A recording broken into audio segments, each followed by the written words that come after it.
Eram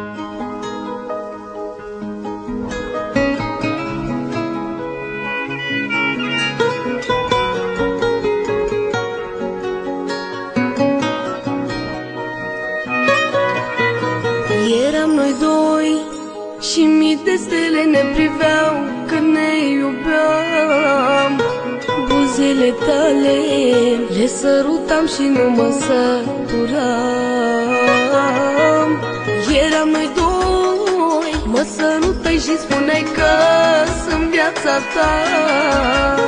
Și niciodată nu vei putea să stai fără iubirea mea.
Fără tine, nici stelele pe cer nu ar mai răsări. S-ar ascunde dacă împreună noi doi nu am mai fi.